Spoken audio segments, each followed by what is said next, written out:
पौड़ी 18वीं। असंख्य मूरख अंधकोर असंख्य चोर हरामखोर।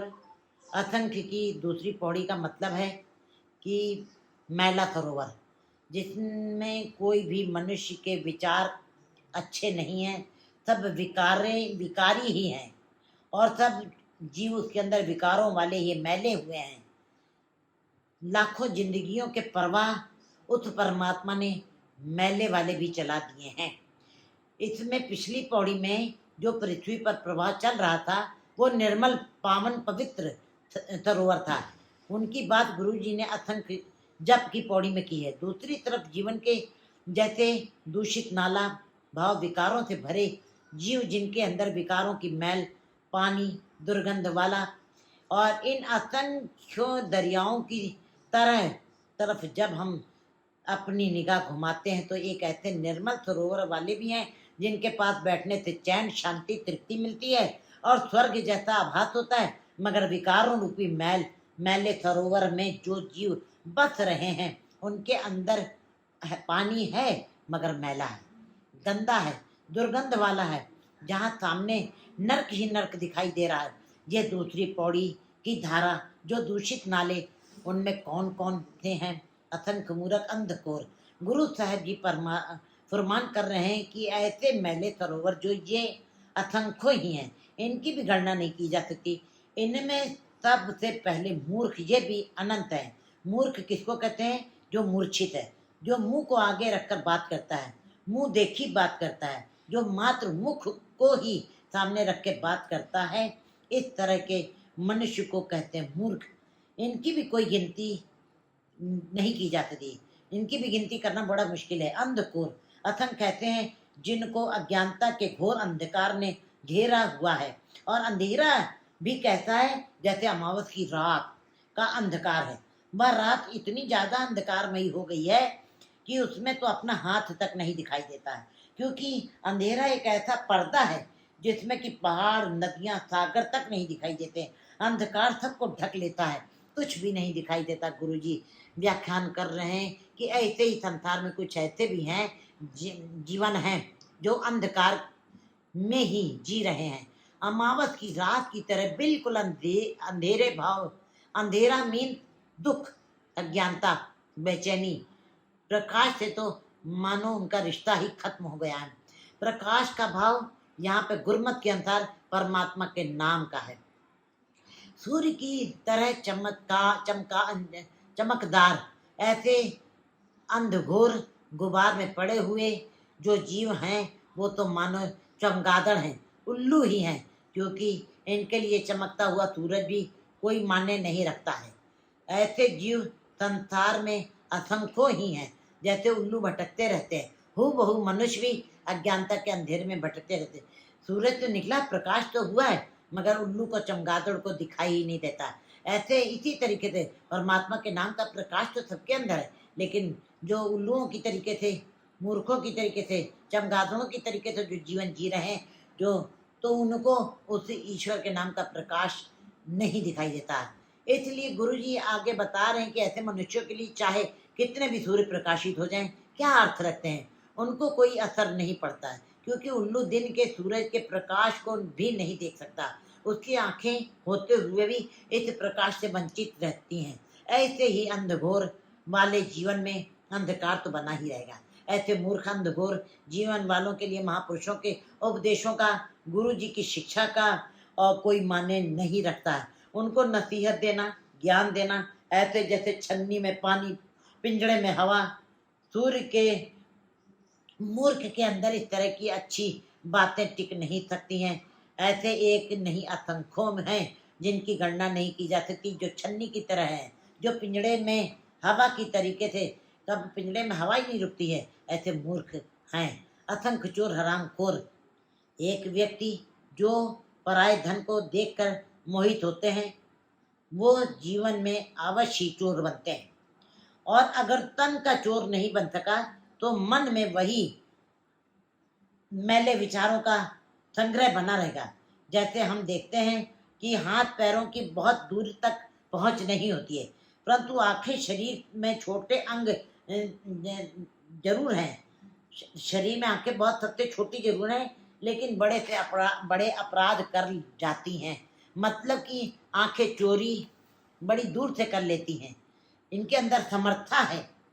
जिस भी मनुष्य की को पराया धन, पराया तन पर निगाह रहती है, उसको पराया और पराया धन प्रभावित करता है। पराया तन और पराया धन प्रभावित कर रहा है तो उसके ईमान पर भरोसा नहीं किया जा सकता है, क्योंकि चोरी का भाव उसके अंदर बना हुआ है।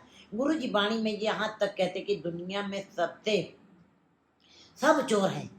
जो हमें चोर दिखाई नहीं देते उनको अभी मौका नहीं मिला है चोरी का। गुरु जी कहते हैं कि दुनिया में इतने चोर हैं जिनकी गणना नहीं की जा सकती। चोर कोई एक तरीके का चोर थोड़ी, कि धन के ही चोर थोड़ी होते हैं। रूप के भी चोर होते हैं, संपदा के चोर होते हैं, विचारों के चोर भी होते हैं, कविता के चोर भी होते हैं। भाव वस्तु किसी की है, की थी और मुहर अपनी लगा दी। ख्याल किसी का है मगर नाम अपना लिख दिया। इसका मतलब है कि यह है कि जहां भी मनुष्य को मौका मिलता है चोरी कर लेता है। जिस किसी को छोटा मौका मिलता है वो जेब काट लेता है, मगर जिसको बड़ा मौका मिला उसने देश ही लूट लिया। तानाशाह चंगेज खां ने पूरे देश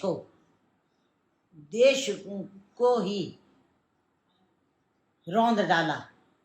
हिटलर जिसने अपनी आंखों के सामने 35,000 लोगों को मरवा डाला, दिल नहीं पत्थर था, ऐसा वो नित्य ही करता था।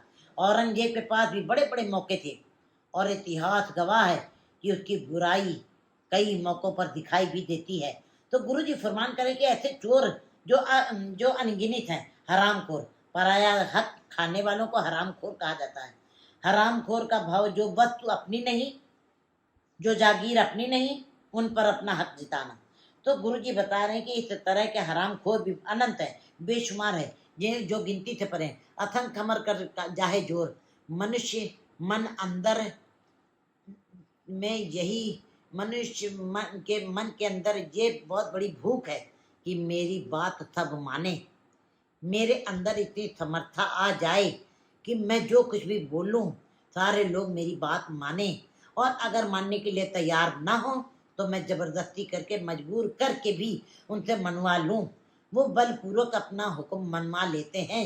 हुक्म करने से पहले ये तो विचार करना ही पड़ता है कि मैं जिनके ऊपर हुक्म चला रहा हूँ वो समर्था से नीचे हों, क्योंकि अपने से ताकत वाले के ऊपर आपका हुक्म नहीं चल सकता।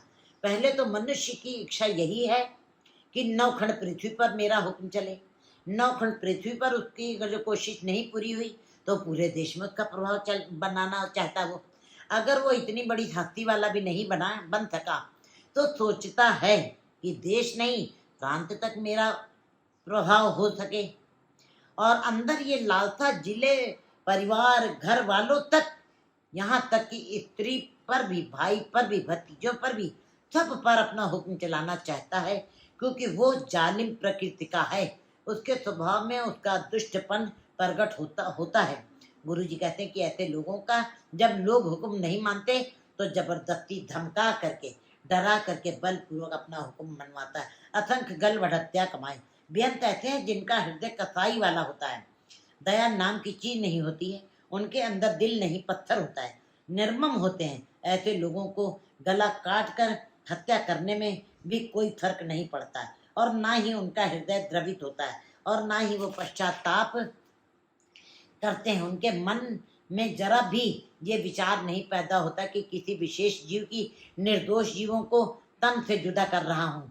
ऐसा विचार भी मन में पैदा नहीं होता है। गुरु जी कहते हैं ऐसे लोगों की भी गिनती नहीं है, ये भी असंख्य है। असंख्य पापी पाप कर जाए, असंख्य ऐसे भी हैं जो पापी हैं। पाप क्या है?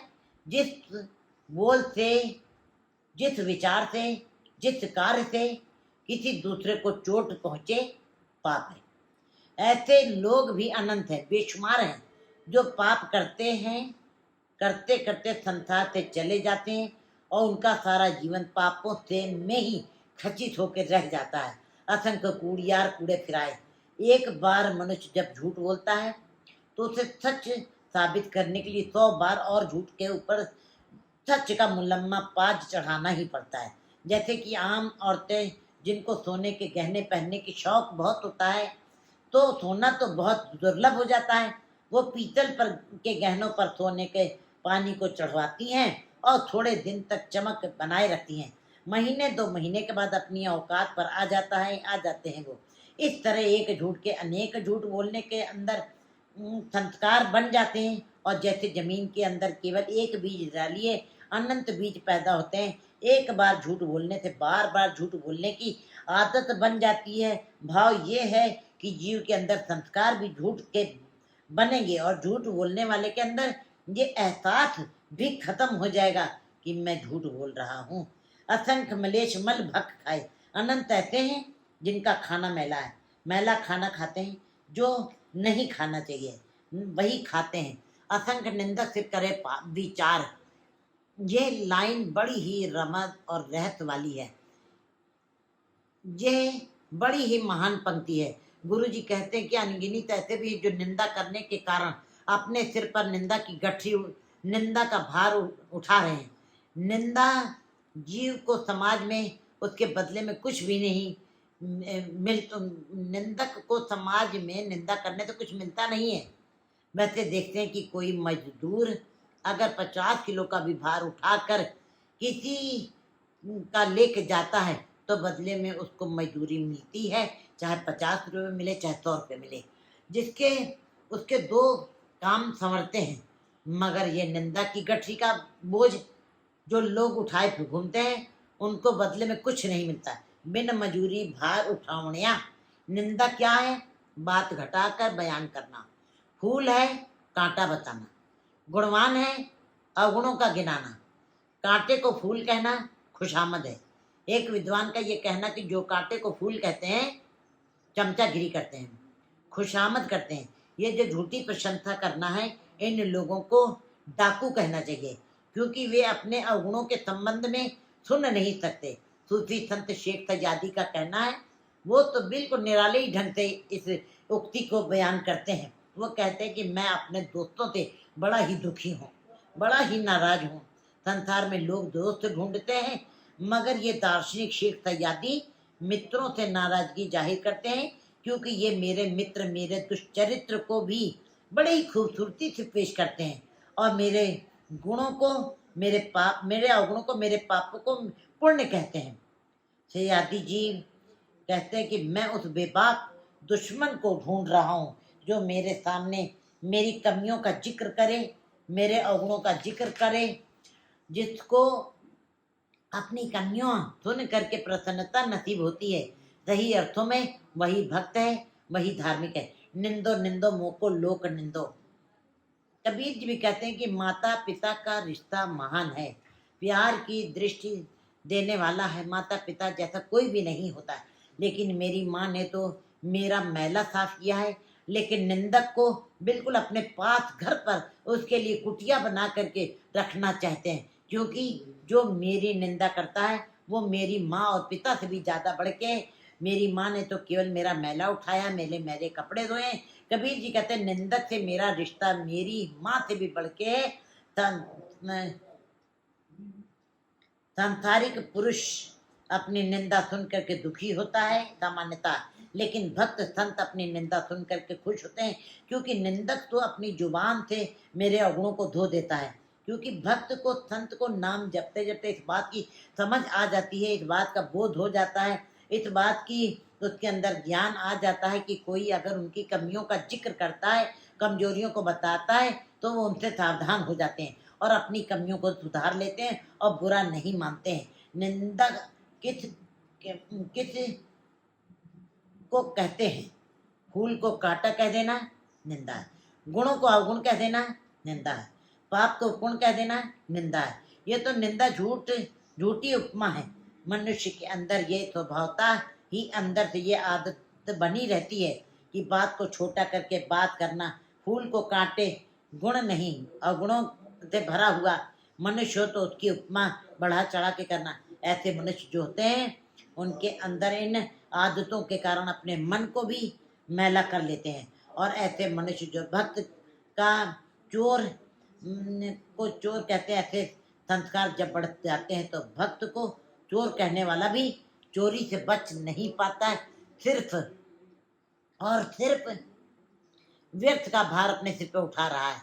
नानक नीच कहे विचार। गुरु जी असंख्य की 3 पौड़ियां उच्चारित की हैं, लेकिन इस पौड़ी में गुरु जी महान विनम्रता का भाव प्रकट करते हुए कह रहे हैं। बाकी तो गुरु जी की तो सारी वाणी ही विनम्रता, दास्य भाव, ढाढ़ी जैसे शब्दों से भरी पड़ी है। लेकिन ये जिसको मैला सरोवर कहा गया है, जिसमें मूर्ख, चोर, हरामखोर, हत्या करने वाले, झूठे और मलेच्छ और निंदक आदि संसार में जितनी निम्न श्रेणी के लोग हैं, गुरु नानक जी इन लोगों के नीचे से नीच वाले लोगों की पंक्ति में अपने को शामिल कर रहे हैं, उसी श्रेणी में खड़े हो जाते हैं। जब असंख्य भाव वाली पौड़ी में उनकी लाइन में नहीं खड़े हुए, जप्पी तप्पी संतोषी वाली श्रेणी में गुरु नानक देव ने अपने को नहीं खड़ा किया है। गुरु जी ने पापियों वाली, नीचों वाली, हत्या करने वाली, हरामखोरों वाली, मूर्खों की, मलेच्छों की, निंदकों की श्रेणी में अपने को खड़ा कर दिया है। इतनी महानता, इतनी विनम्रता, इतनी दीनता, इतना दाते भाव। गुरु जी ने उनको अपने को अलग नहीं, क्योंकि गुरु जी उन नीचों को की बात करते हुए गुरु जी उनसे अपने को अलग नहीं कर रहे हैं, क्योंकि इतनी विनम्रता, इतनी दीनता कि नीचों का दामन नहीं छोड़ा। उन्होंने जो 4 उदासियों की किसी अमीर धनाढ्य के घर में विश्राम नहीं किया है, बल्कि इन्हीं जातियों के घर के अंदर सूखा भोजन खा करके भी भजन का संदेश दिया है। और नीचों की पंक्ति में गुरु जी खड़े हो गए। इसका मतलब यह है कि उनको भी सहारा देना, ढांढस देना, और उनको इनकी भी बच जाए, भारीपन इनको भी महसूस हो जाए, जिससे ये आगे जा सके और इस पौड़ी को सुनने का साहस कर सके, क्योंकि ऐसे निम्न विचारों वाले मनुष्य बहुत दुखी होंगे। और फिर हो सकता है वो ईश्वर के नाम की तरफ बढ़े बिना उनके अंदर निराशा पैदा हो जाए, उनके अंदर सदा के लिए ही विचार उनके गिरते ही चले जाए, उनका जीवन गिरता चला जाए। गुरु जी खुद उस नीचों की श्रेणी में इसीलिए खड़े हो गए कि उनको भी बल मिल सके। मगर जब गुरु जी आप उस पंक्ति में उनके साथ खड़े हो गए हैं, तो उनका उत्तम होने का बल मिला, उनको भी उत्तम होने का बल मिला, उनको भी निर्मल होने का बल मिला। गुरु जी हमारे साथ खड़े हैं, उनको ढांढस बंधा है, तो हमारे में भी सुधार आ जाएगा। ये एक बहुत बड़ा ढांढस है। वो भी समझ रहे हैं, मूर्ख अंधकोर भी समझ रहे हैं कि गुरु जी हमारे साथ खड़े हैं, तो हम भी सुधर सकते हैं, हमारे अंदर भी सुधार आ सकता है, हम भी निर्मल हो सकते हैं। नानक नीच कहे विचार। हे दाता, मैं तो इतनी समर्था भी नहीं रखता कि मैं तेरी कुदरत का विचार कर सकूं, मैं कुर्बान हो सकूं, एक बार भी मैं तेरे ऊपर कुर्बान हो तो जो तुझ भावे साई भली कार्य। जो तुझे भाता है, अच्छा लगता है, वही कार्य भला है, वही कार्य ठीक है। तू सदा सलामत निरंकार, तू सदैव है, हमेशा है, आकार से रहित है, वजूद से रहित है, ऐसा तू निरंकार है। अनंत जिंदगियों के दरिया तूने चला दिए हैं, जिसमें ये भी एक दरिया है। ये एक ऐसा दरिया है, मैला दरिया है, मैले विचारों वाले असंख्यों के बीच में गुरु जी उनके साथ शामिल हो गए हैं, जिसमें उनको और कहीं सहारा नहीं मिल सकता था। इसीलिए उनके पास खड़े होकर के उनको सहारा, उन बेसहारों का सहारा बन करके अपने जीवन को व्यर्थ में ही ना बिता के चले जाएं। गुरु जी उनके साथ खड़े हो गए हैं और उनमें भी सुधार की एक चमक पैदा हो गई है, जिससे आगे वो बढ़ सकते हैं। वाहिगुरु जी का खालसा, वाहिगुरु जी की फतेह।